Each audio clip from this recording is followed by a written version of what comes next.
Good morning વિદ્યાર્થી મિત્રો, કેમ છો ભાઈ? મજામાં?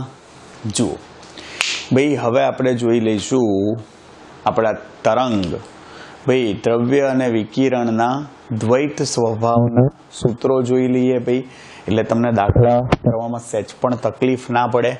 જુઓ, દ્રવ્ય અને વિકિરણનો દ્વૈત સ્વભાવ ભાઈ, સૂત્રો ઓછા છે પણ બહુ જ કામના છે. બહુ જ બધા ઢગલાબંધ દાખલા આપણે ગણ્યા. વિકિરણનો દ્વૈત સ્વભાવ અથવા પ્રકૃતિ, એ જ થયું ભાઈ. જુઓ, સૌથી પહેલા ભાઈ આપણે શું લાયા હતા? Work function. વર્ક ફંક્શનનું સૂત્ર તમે લખો. ગુજરાતીમાં આપણે એને કાર્ય વિધેય કહીએ છીએ, અને કાર્ય વિધેયનું સૂત્ર થાય φ0 બરાબર hf0 થાય. જોજો ભાઈ, પ્લાન્કની વિચારધારા મુજબ વિકિરણની ઉર્જા લખો તમે, ખાસ ધ્યાન રાખજો. તો વિકિરણની ઉર્જાનું સૂત્ર થશે NHF. n ફોટોનની સંખ્યા છે. ત્રીજું અગત્યની વસ્તુ જોજો ભાઈ, c બરાબર λ0 f0 લો, જ્યાં f0 ને થ્રેશોલ્ડ આવૃત્તિ કહેવાય, થ્રેશોલ્ડ અથવા સીમાંત આવૃત્તિ. ભાઈ થ્રેશોલ્ડ એટલે જે લઘુત્તમ આવૃત્તિની મદદથી તમે ધાતુમાંથી ઇલેક્ટ્રોનને શું કરાવી શકો? મુક્ત કરાવી શકો. એને ભાઈ થ્રેશોલ્ડ આવૃત્તિ કહીએ છીએ. તો λ0 ને થ્રેશોલ્ડ તરંગ લંબાઈ કહેવાય. સમજો, બહુ અગત્યની વસ્તુ. જરૂરી લઘુત્તમ આવૃત્તિને તમે શું કહો છો? થ્રેશોલ્ડ આવૃત્તિ. અને આવૃત્તિ લઘુત્તમ હોય માટે તરંગ લંબાઈ મહત્તમ હોય. વ્યસ્ત પ્રમાણ થયા ને, સી ને અહીંયા λ0 ને કરતા બનાવો તો c/f0 થાય. આવૃત્તિ લઘુત્તમ હોવાથી તરંગ લંબાઈ મહત્તમ મળે. આવડે? આ ખાસ ધ્યાન રાખજો. ચલો, ચોથું ભાઈ, આ તમે જુઓ થ્રેશોલ્ડ આવૃત્તિ. અને જોજો હવે ભાઈ, ફોટો ઇલેક્ટ્રિક ઉત્સર્જન. ઉત્સર્જન માટેની આવશ્યક શરત કઈ થાય? તમે બે રીતે શરત લખી શકો છો. પહેલું, આપાત પ્રકાશની આવૃત્તિ. આપાત પ્રકાશની આવૃત્તિ એ થ્રેશોલ્ડ આવૃત્તિ જેટલી કે એનાથી વધુ હોવી જોઈએ. ચલો ભાઈ, આપાત પ્રકાશની આવૃત્તિ શું થાય? f greater than or equal to f0 થાય. ખબર પડે છે ભાઈ? અને ભાઈ ફોટો, અને બીજું આવી રીતે બી લખાય, આપાત પ્રકાશની ઉર્જા. ભાઈ આપાત પ્રકાશની ઉર્જા એ વર્ક ફંક્શન એટલે કે કાર્ય વિધેય જેટલી કે એનાથી વધુ હોવી જોઈએ. આપાત પ્રકાશની ઉર્જા એટલે hf greater than or equal to φ0 અથવા hf0. એ જ થયું. આવડશે? ચલો, પાંચમું ભાઈ, મહત્તમ ગતિ ઉર્જા. ભાઈ સ્ટોપિંગ પોટેન્શિયલમાં આપણે શું કહેતા હતા? યાદ રાખજો કે ભાઈ અમુક મહત્તમ ગતિ ઉર્જા ધરાવતા ઇલેક્ટ્રોન પણ ભાઈ કલેક્ટર પણ ના પહોંચી શકે. એ વખતે ફોટો ઇલેક્ટ્રિક પ્રવાહ શૂન્ય હોય એ લઘુત્તમ ઋણ વિભવને આપણે સ્ટોપિંગ પોટેન્શિયલ કહેતા હતા. યાદ રાખજો, સ્ટોપિંગ એટલે ફોટો ઇલેક્ટ્રિક પ્રવાહ શૂન્ય થઈ જાય એટલે એને સ્ટોપિંગ પોટેન્શિયલ કહે છે. હા, ભૂલ ના કરતા.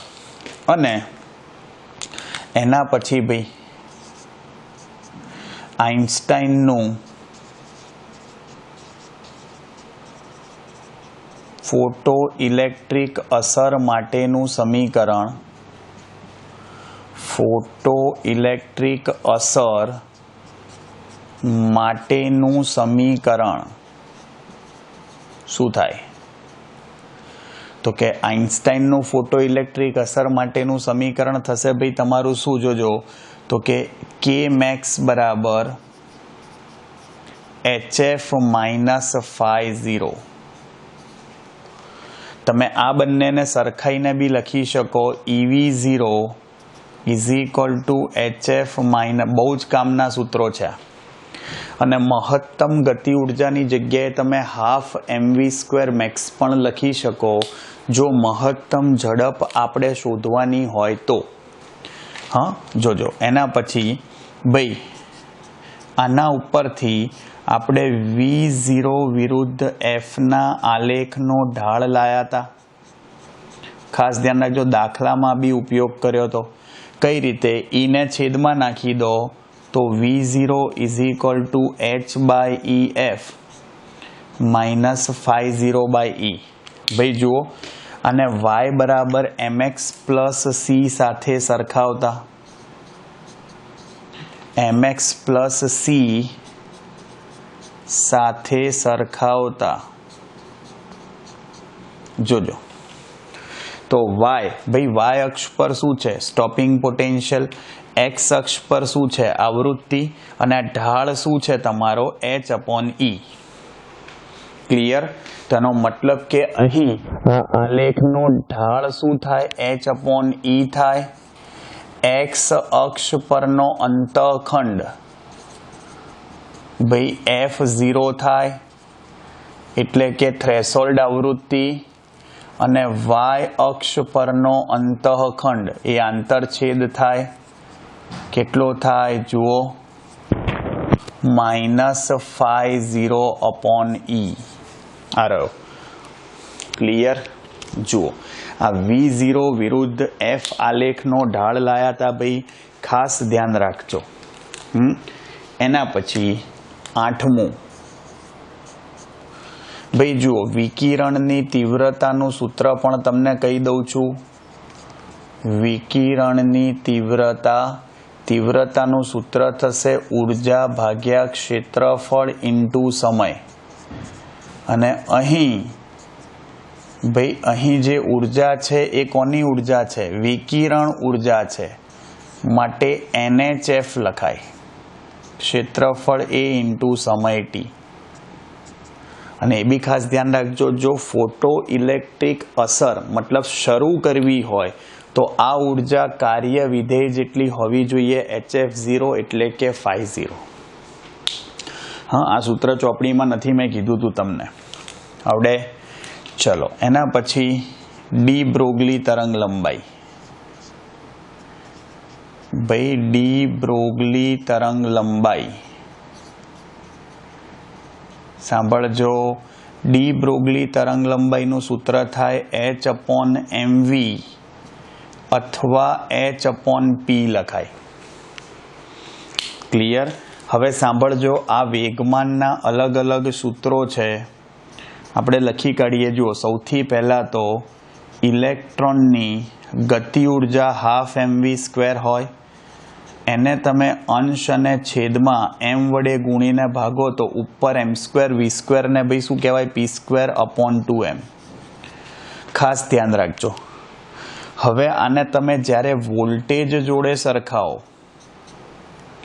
હા જ્યારે વોલ્ટેજ જોડે સરખાવશો સાંભળજો, તો વોલ્ટેજ સ્વરૂપમાં સૌથી પહેલા જુઓ ઉર્જા સ્વરૂપમાં વેગમાન. ભાઈ વેગમાન જે છે એ ઉર્જા સ્વરૂપમાં લખવું તો સૂત્ર શું થાય? જુઓ ઝૂંપડીમાં 2km. p² ના કરતા બનાવ્યો 2m સામે એટલે થઈ ગયું વર્ગમૂળ. આ જ રીતે વોલ્ટેજ સ્વરૂપમાં વેગમાન, વોલ્ટેજ વોલ્ટેજ સ્વરૂપમાં વેગમાન. ભાઈ આને w બરાબર વેક્યુ જોડે સરખાઈ લો તો વેગમાન શું લખાય? √2m/v. આપણે જનરલી ઇલેક્ટ્રોન માટે શું કરતા હોઈએ છીએ? યસ, E લખતા હોઈએ છીએ. ખાસ ધ્યાન રાખજો. અને ભાઈ તાપમાન સ્વરૂપમાં આ ઉર્જા સ્વરૂપમાં લાયા જોજો. અને હવે તાપમાન સ્વરૂપમાં વેગમાન, તો તાપમાન સ્વરૂપમાં વેગમાન લખો તો એ શું થશે? જુઓ, ભાઈ 3/2 kBt જોડે સરખાવવાનું અને 2 ઉડી જાય, m સામે 3m kBt થઈ ગયું. જુઓ, √3m kBt. ખાસ ધ્યાન રાખજો, જ્યાં kb બોલ્ટ્ઝમેન અચળાંક છે. બોલ્ટ્ઝમેન અચળાંક ધ્યાન રાખજો, એની કિંમત થાય 1.3810⁻23 જૂલ પર મોલ કેલ્વિન. કેલ્વિન બી લખાય. અને આ જ સ્વરૂપમાં ભાઈ જો આપણું નોર્મલ ડી બ્રોગલી તરંગ લંબાઈનું સૂત્ર h/mv હતું, પણ mv એટલે કે વેગમાનની જગ્યાએ તમે 3 કિંમતો મૂકી અને અલગ અલગ સમીકરણ લખી શકો. જુઓ, ઉર્જા સ્વરૂપમાં ડી બ્રોગલી તરંગ લંબાઈ,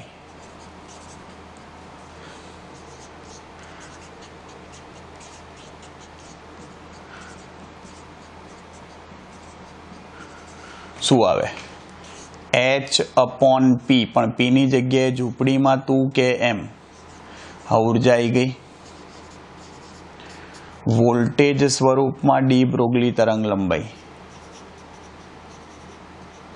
વોલ્ટેજ સ્વરૂપમાં ડી બ્રોગલી તરંગ લંબાઈ, વોલ્ટેજ સ્વરૂપમાં તો h/√2m/qv. 14મું ભાઈ તાપમાન સ્વરૂપમાં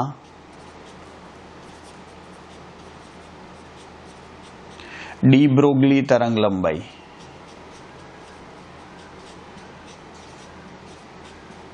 ભાઈ તાપમાન સ્વરૂપમાં ડી બ્રોગલી તરંગ લંબાઈ લખો તો h/√3m kBt. આ તાપમાન સ્વરૂપમાં આવડે પાક્કું? જુઓ ભાઈ, આ 3 સૂત્રો તમારે ડાયરેક્ટ MCQમાં વાપરી શકો છો. હા, પણ તમને આ સૂત્રો આવડવા જોઈએ. ચોપડીમાં તો ખાલી ભાઈ આપણને 2 જ સૂત્રો આપ્યા છે ને હજી જો એક સ્પેશિયલ કેસમાં ઇલેક્ટ્રોનનું આપણે જે સૂત્ર સાબિત કરીને લાયા હતા એ લખી કાઢું છું. જોજો, ઇલેક્ટ્રોન માટે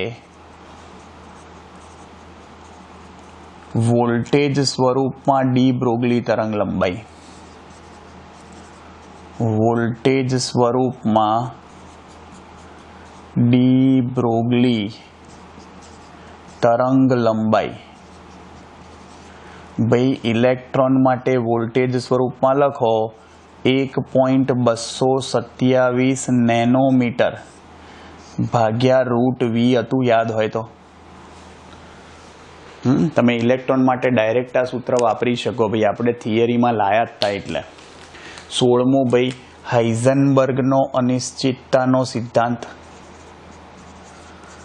જુઓ, હાઇઝનબર્ગનો અનિશ્ચિતતાનો. ભાઈ આપણને ચોપડીમાં એક પણ દાખલો આની ઉપરથી નથી પૂછ્યો. Δx × Δp લગભગ h કટ થાય અને h કટ એટલે h/2π. એટલે કે વેગમાન નિશ્ચિત કરવા જાવ તો સ્થાન અનિશ્ચિત થઈ જાય, સ્થાન નિશ્ચિત કરવા જાવ તો વેગમાન અનિશ્ચિત થઈ જાય. એટલે જ બી એને હાઇઝનબર્ગનો અનિશ્ચિતતાનો સિદ્ધાંત કહેવાય. જોજો ભાઈ, એના પછી આપણે ફોટોનના સૂત્રો લખવાના છે. ભાઈ એના ગુણધર્મોમાં જોયા હતા. એ સૌથી પહેલાં ફોટોનની ઉર્જા. ભાઈ ફોટોનને જ શું કહેવાય? વિકિરણનો ક્વોન્ટમ. હા, ખાસ ધ્યાન રાખજો. HF ને F ની જગ્યાએ c/λ. આ સૂત્રનો આપણે બહુ જ ઉપયોગ કર્યો છે. 18 ફોટોન નું વેગમાન ભાઈ ફોટોનનું વેગમાન P = hf/c થશે એટલે તમે h/λ પણ લખી શકો. ખાસ ધ્યાન રાખજો ભાઈ આ બે સૂત્રો હતા આપણા.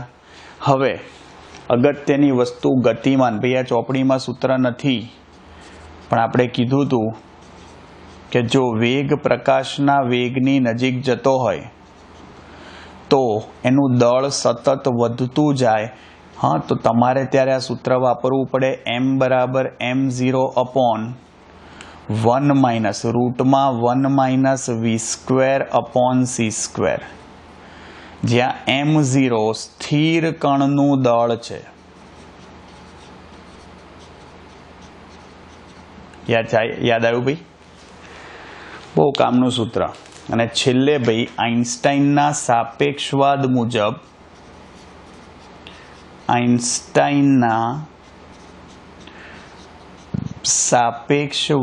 મુજબ ભાઈ આપણી ઉર્જાનું સૂત્ર શું આવે ખરેખર? √p²c² m02 c⁴. જો m00 હોય, જો m00 તો E = PC થાય, જે આપણે લાયા હતા થિયરીમાં. અને E = PC હોય તો P = E/c થાય ને E = hf/c થઈ જાય. ક્લિયર? આ ખાસ ધ્યાન રાખજો. ખાલી એક જ સૂત્ર બાકી રહી ગયું ભાઈ તમારું, અને એ છે ગતિમાન ફોટોનનું દળ. ક્લિયર? તો ગતિમાન ફોટોનનું દળ શું થશે ભાઈ તમારું? hf/c². કોની ઉપરથી આવે? યસ, આઇન્સ્ટાઈનના સાપેક્ષવાદ ઉપરથી આવશે. ચલો કાઢી નાખું. मुझे और जीने की चाहत न होती अगर तुम न होते, अगर तुम न होते. मुझे फिजिक्स पढ़ने की चाहत न होती अगर तुम न होते, અગર તુમ ન હોતે. એટલે આવું ગીત તમે મારા માટે ગાતા હશો ને એમ ભાઈ, બીજું કંઈ નહીં. સમજી ગયા?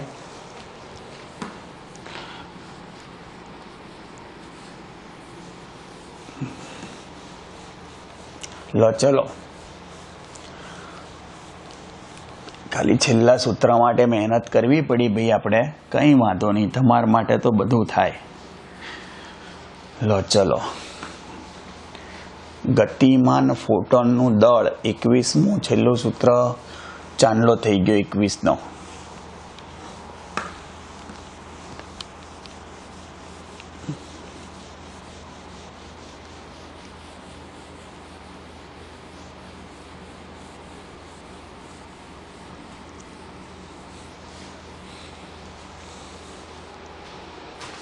જોજો ભાઈ, ગતિમાન ફોટોનનું દળ 21 નંબર.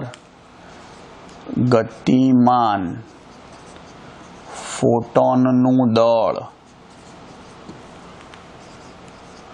m = hf/c². આવ્યું ક્યાંથી? હું તમને કહી દઉં ભાઈ. આઇન્સ્ટાઈન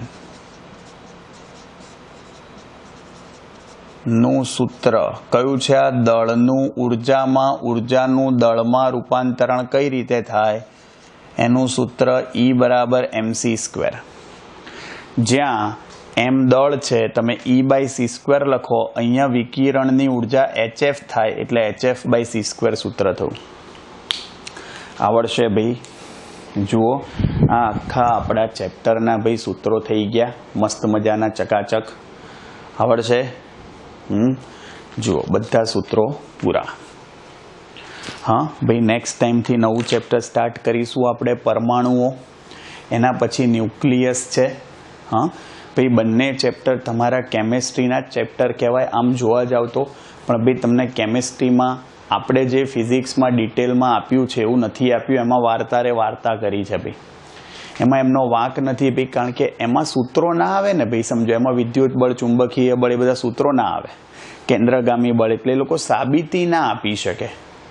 હા, જ્યારે આપણે બધા જ સૂત્રો આવે એટલે આપણે સૂત્રોની મદદથી શું કરીશું ભાઈ, બધું જ સાબિત કરીશું. ક્લિયર? ચલો ભાઈ, મળીએ નેક્સ્ટ લેક્ચરમાં નવા ચેપ્ટર સાથે, નવી ઉર્જા, એક્સાઇટમેન્ટ સાથે મળીએ છીએ ભાઈ નેક્સ્ટ લેક્ચરમાં. ત્યાં સુધી આવજો. बाय, सी यू, टाटा, सब्बा खैर, सायोनारा, हस्ता ला विस्ता, फिर मिलेंगे चलते चलते. खुदा हाफिज, दास विदानिया, जय श्री कृष्ण, जय अम्बे, जय हिंद, जय भारत, वंदे मातरम. Tata, take care.